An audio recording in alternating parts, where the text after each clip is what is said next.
And we normally don't do these kinds of talks at Roy Thompson Hall, but we said, you know, it's the 9:30 show, we got nothing else tonight, so do a talk. You know, Warner Brothers is putting this film out into theaters in October, and so we hatched this idea. Warner Brothers chairman Toby Emmerich raised his hand and said, "Can I ask Bruce and Tom the questions?" I said, "Of course, Toby." So it's my great pleasure to bring to the stage Warner Brothers chairman Toby Emmerich, director Tom Zimny, and director Bruce Springsteen.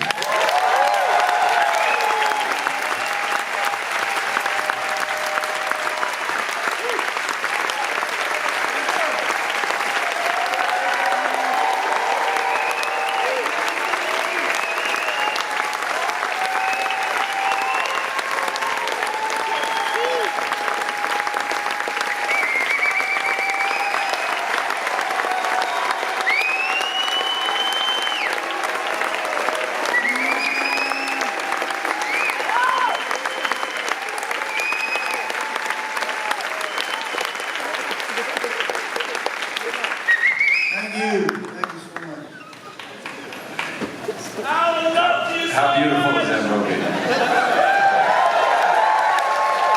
I'm sorry, but I gotta set the record straight. Barbara Carr and John Land have asked me if I'd ask the questions. There you go. So, I have a 15-year-old daughter who's very soulful, and sometimes she says to me, you know, "Dad, you gotta slow down and enjoy how awesome your job is. Just imagine how psyched your 16-year-old self would be if you knew you'd be running a movie studio." And I love when she says that because it's true and it's a good reminder. But if you had told me 40 years ago that I'd be on a stage with Bruce Springsteen one day, I'd have imagined the experience would have lasted maybe 3 seconds, just long enough for Terry McGovern to wrestle me down and cart me the hell off Bruce's stage.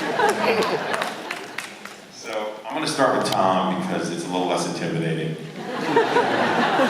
So Tom, how and when did you become a Bruce fan? Tell us about your own personal connection to Bruce's music and the journey from being an editor on Live in New York to co-directing this movie, Western Stars with Bruce.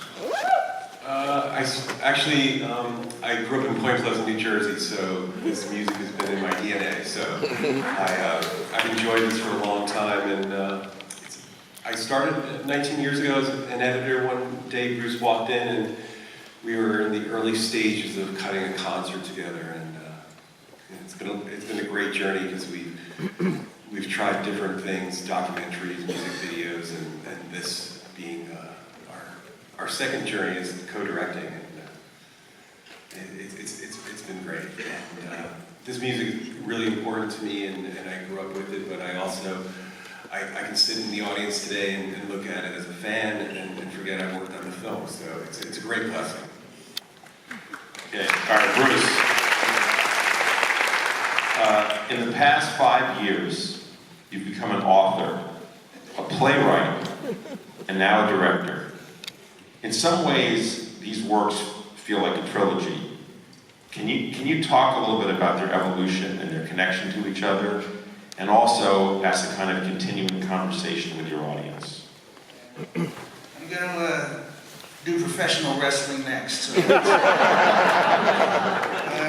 These are all things that just happened, you know. I don't know, maybe it's a part of the getting older.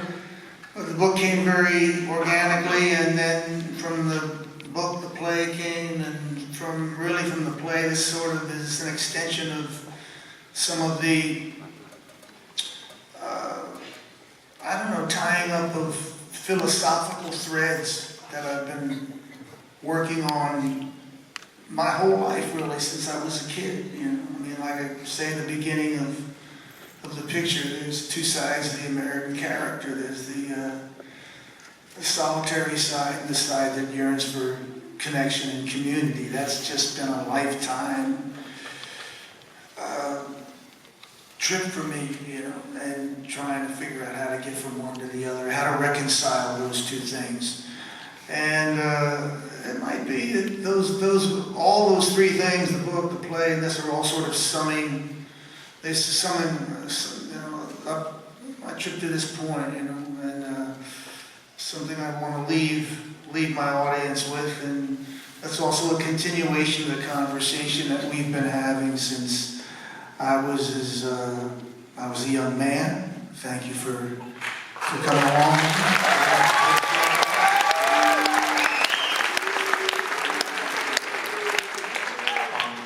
In the Broadway show, you talked about how an early stage character that you inhabited was the factory worker based on your father.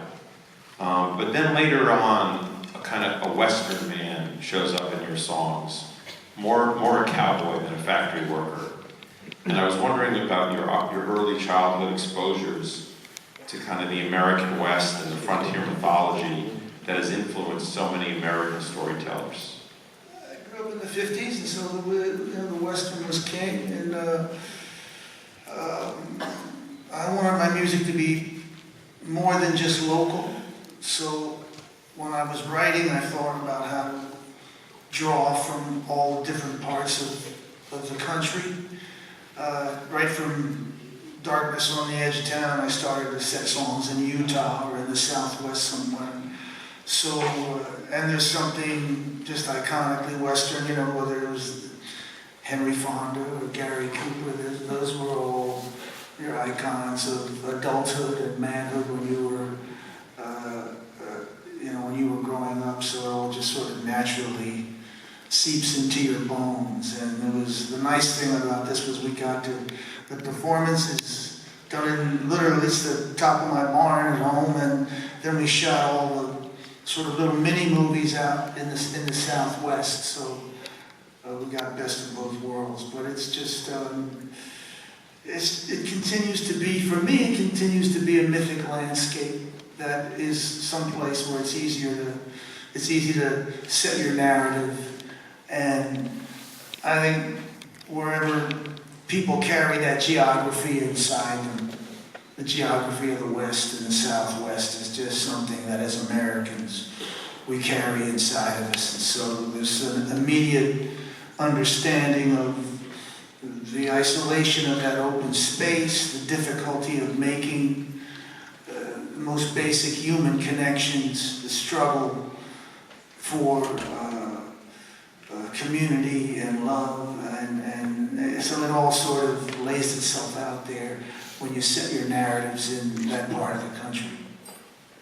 When I think of the American West, I think of John Ford movies. I'm curious, is that in there for you, or do you remember what was the first John Ford movie you saw? The first one would have been The Grapes of Wrath, really, so it wasn't a Western. But then there was, of course, The Searchers, and that was a huge influence on me, and still is to this day, I suppose, those great pictures. She wore a yellow ribbon, and they're just pictures I love deeply. And I found a way to sort of map out a work life by watching how those films were made. And I said, well, I want to write continuously about a theme. I want to write progressively as I get older. I want to write, bring into my stories aging characters, and so it was a great blueprint if you were looking for a way to work. Those films were. Tom, you've done you've made some documentaries about some greats, Johnny Cash, Elvis Presley, and Bruce Springsteen. I was curious, what kind of commonalities and connections do you sort of see in these three legends? Well, what I recognized in the process of making those films is a focus, especially with Elvis and the studio, and I recognize that in a lot of the films I've made with Bruce here, and just in seeing this drive of getting that sound, that sonic quality across. So that's a common theme. But I also carry a lot of my world with Bruce into those films.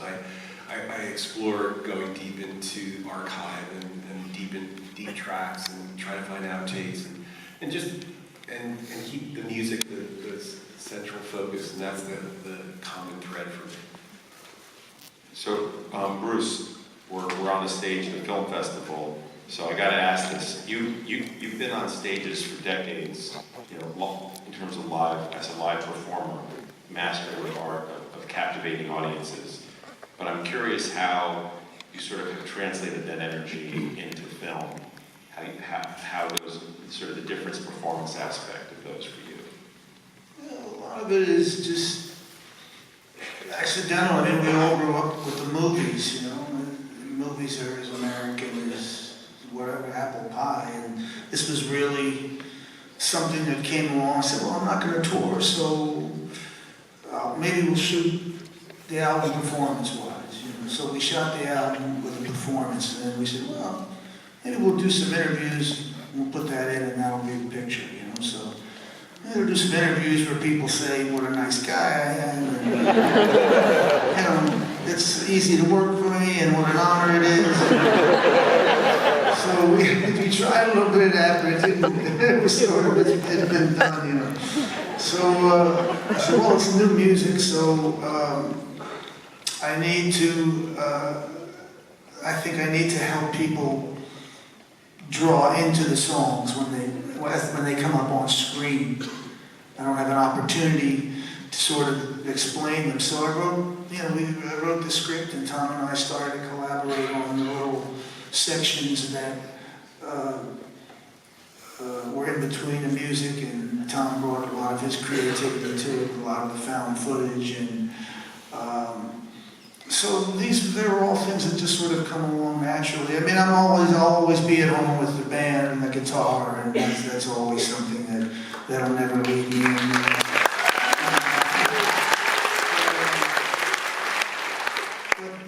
But all these different forms are exciting to be a part of. I have a John Landau question. Okay. Obviously one of your oldest collaborators, who I happen to know is a serious movie buff, and I was curious what he brought to the film projects, his influence in the film process, and how that was different from his influence as a record producer. Well, for me, John is just somebody who's influenced my life, you know, and so it covers everything really, whether it's records or films or the way I've lived my life. Really, you know, John has been my closest friend, and he's really influenced the way that I've gone about living the way I have, you know. So, but he was a film critic after he was a music critic, and so when I started to get into films, he was a very good resource to go to and begin to look at the films that I thought were going to really assist me in doing my work. A lot of film noir, Out of the Past, and Gun Crazy, and and also, of course, the John Ford films, the Howard Hawks films. Just, he was a great resource for going and finding, let me take a look, take a look at that, or take a look at that. So he's just been a tremendous resource for living for me, John. As you know, we've had a lifelong love affair that continues to this day. So it's very lucky.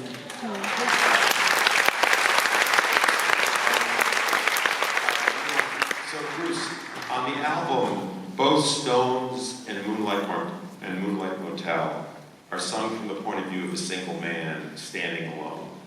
But in the film, you added a woman's voice, Patty, standing beside you. What did that bring to the narrative of those songs?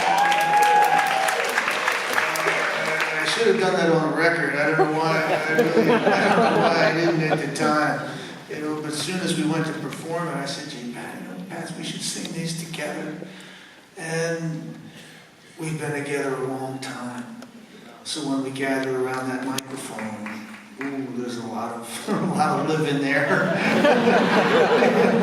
Of all kinds. You know, nobody knows me better than she does. So that look in her eye is frightening. You know? But it's lovely at the same time. We sing together in a way that you can only sing together when you've lived together for that long, you know. I think we feel that, man. So, thank you, Patty. The film is really, it's part of it. The film is really kind of a love letter to my wife, you know, and it changes and supports me.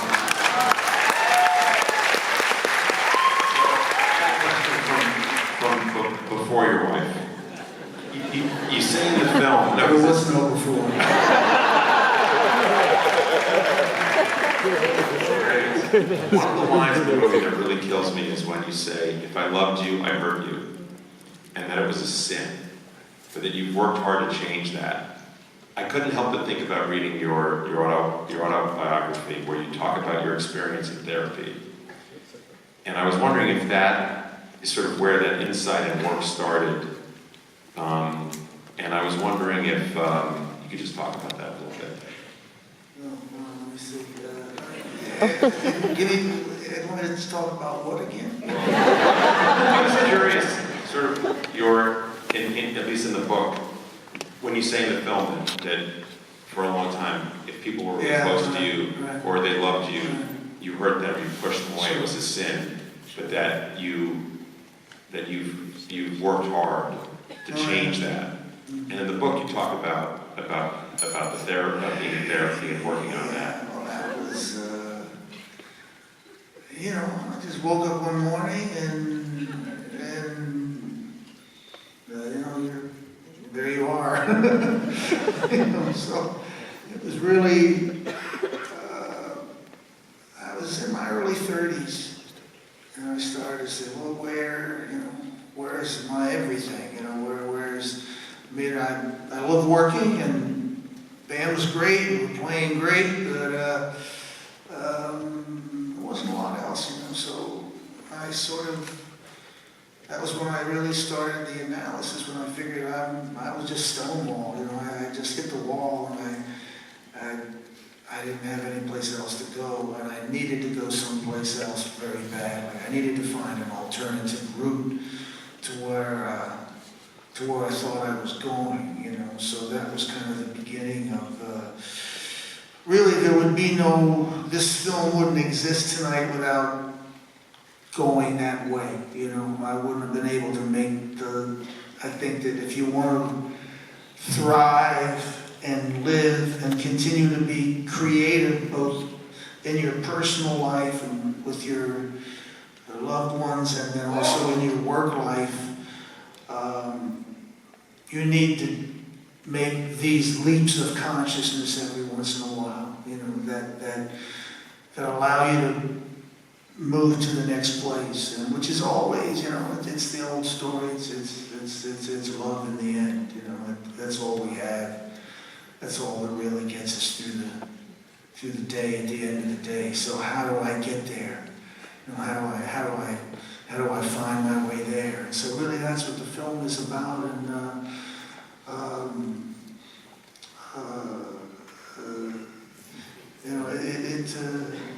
it was a hell of a road. I don't know what to say about it.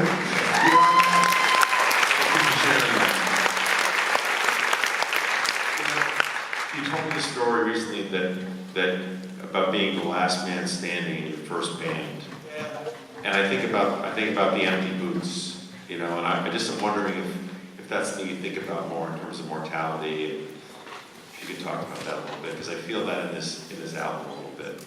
I got a birthday coming up, so no big deal. No big deal. That's right. So those are just things, I've lost some good friends, some of my closest friends, and so of course that becomes just a part of your life. That becomes a part of life as life goes on, and you do your best with it.